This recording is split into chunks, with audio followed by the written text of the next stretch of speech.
Salutations everybody, it is Matty here today, and we are going to be discussing the process I go through when reviewing video games on the channel. A lot of you want to know how I get the game early, and when I have that game early, what's the process I go through in order to score the game fairly. And I figured that this would be a great video to do because when I was watching Carrick or Angry Centaur Gaming do his, I figured, I do a ton of reviews on my channel and I always will. Why don't I actually sit down and make a video discussing, for those who care, why exactly I do what I do when I score the game? Let's start off with getting it early. This is a really common question that people don't seem to get quite yet, but yes, it's just like movies with early screenings. Games get sent out early. The way you get games early is you contact the PR of a publisher. Once you contact that PR, you basically have to give a sales pitch of yourself. I have this many subs, I have this website, I have this Twitch following, I have this many followers on social media combined, I get this many impressions. You gotta play the numbers game essentially to impress them and make it worthwhile, because you can make friends with these people and be close with them. I'm close with a lot of PR people from various companies,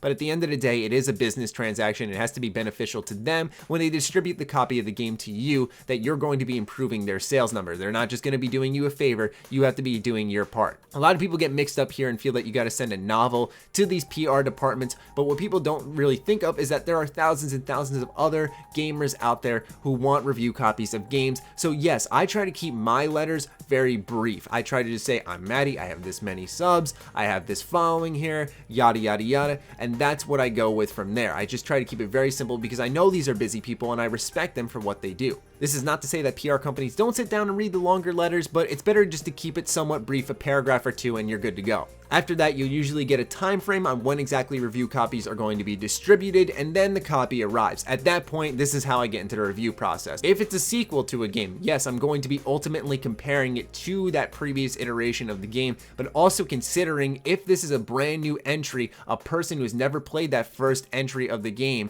then what this game is going to be like for them. Also, and this doesn't really matter if it's a sequel or not, but just this game in general, how it compares to the rest of the genre. For example, most recently was Watch Dogs 2, and we're going to take a look at GTA 5, for example. How does this compare to one of the pinnacle open world games out there? Does Watch Dogs 2 stand alone and have a more unique premise than other open world games where it's enough to stand out and live? These are questions that I ask when I'm starting the review process. The first thing I search for is a narrative style. How is this story going to be told to me? Because I think story is very core to a good game, and I want to know exactly how it's going to be delivered to me. So for me, I look for examples like you have Mafia 3 and how that was told through a documentary. You have a lot of games that'll start at the end and then fill in the space all the way up until that point. They'll have games that'll do the same thing, but at the middle of the game and then fill you up there and then tell the rest of the story onwards after that. You'll have games that are just traditional, start from the beginning to end. And while I'm identifying this narrative style, I tend to listen to the voices at this point because I think that voice work is so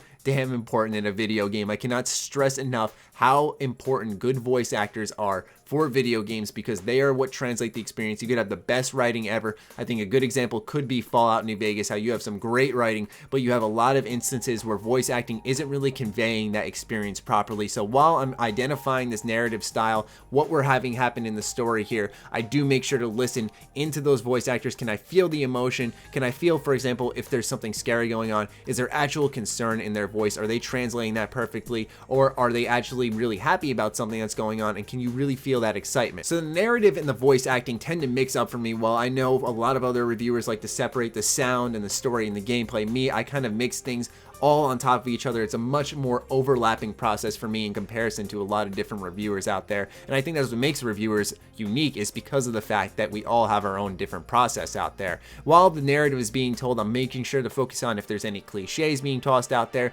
If there's a cliche, is it at least an interesting twist on it perhaps? For me, I feel story critiquing is the easiest part of reviewing a video game because it's all in your head really. Is this story fresh to me personally? There could be a story in a different game that's very similar to this, but I've never played that game. So for me, it's all about the personal experience. It's all in your head. Does this narrative make sense? Is the lore interconnected? Is the universe connected? All this stuff, it's all kind of a head game that you just have to pay attention to. I look for little things in a story, like you read something on a computer or in a journal, and then someone might mention it in passing. Stuff that really reminds you that things are going on in this universe, that it's not just there as a collectible for the gamer, but actually a piece of work that is tied into that character itself. For a lot of times when it comes to narrative, the length doesn't really matter to me unless it's certain specific titles. I expect certain lengths at that point, but for the most part, it's just about the quality of the story itself. Shifting over to gameplay, which I feel mixes with music, is when that gameplay gets going. We're talking, for example, DMC Devil May Cry, which is a very action-focused game. Does the music mesh well with that moment there? As well as you can talk about for the narrative perspective,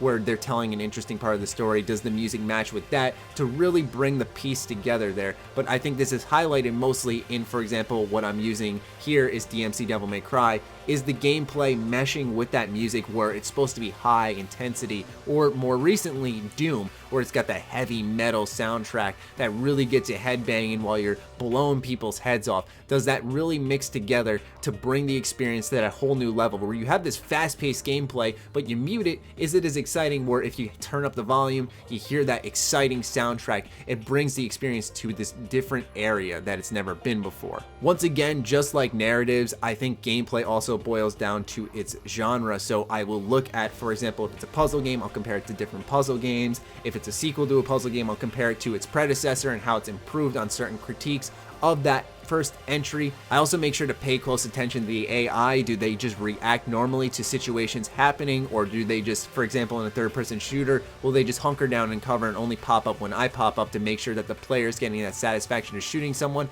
or are they actually trying to flank me, actually trying to attack me and take me down in an intelligent fashion? These are important things to look for. I also make sure I try to pay very close attention to gameplay loops, because I think it's very important for a good game to constantly keep innovating until the very last moment of the game, to keep pushing things forward, not to keep this repetitive gameplay loop of kill X amount of enemies, go back to this quest giver, get your reward, and then do the same thing for every other NPC on the map. Because a lot of quest archetypes do boil down to the same thing: talk to this person, kill that, and then go back to the quest giver. A lot of people try to break down bad games that way, but to tell you the truth, it really always is like that in many games where you have to kill something and then go back to your quest giver. It's about the context within the quest there that's really important. So it's about the story that's being told, which is why I emphasize that story is equally as important as gameplay. And obviously a great game is like a machine where all these combined working parts are making the entire product move. Gameplay loops are extremely important to keep your eye out for, because those are the things that can really make or break a game for people, where they like innovation, they don't like repetitiveness, and if it is a new thing, does that new mechanic overstay its welcome? Or if it's like, for example, a sequel or a new entry in the franchise, do they bring back old mechanics that had that sizzle in that first entry, but the second time through it lost its shine on you?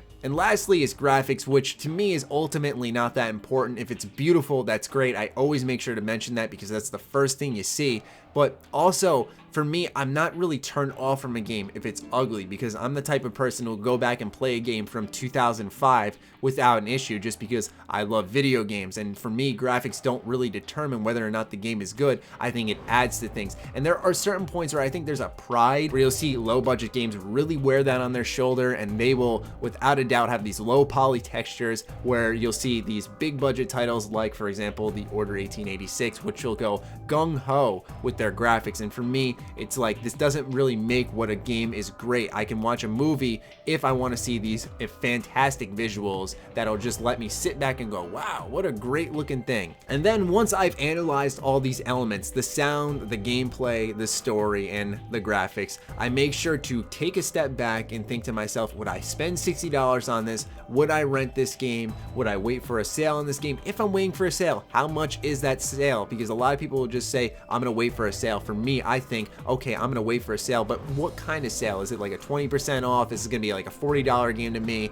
And then obviously the strict pass, which is like, I could have totally been doing a bunch of different things instead of reviewing this game.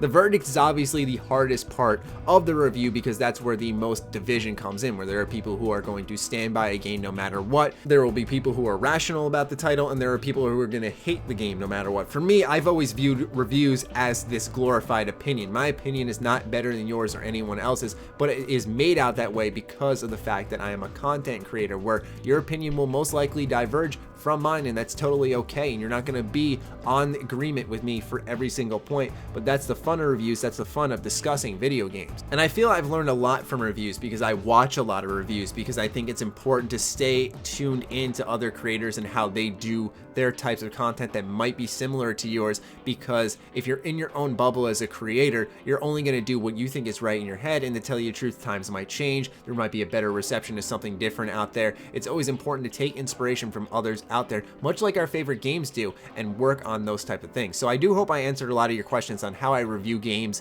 for this channel. And if you have any questions that you felt I didn't answer in this video, then fire away in the comments down below. I'll be sure to be active in there, answering as many as I possibly can. Other than that, follow me on Twitter, like me on Facebook. The links are, as always, in the description down below. Check out triggerbomb.com, the place by Bethesda fans for Bethesda fans. Stay sexy, stay active. I love you all. Peace.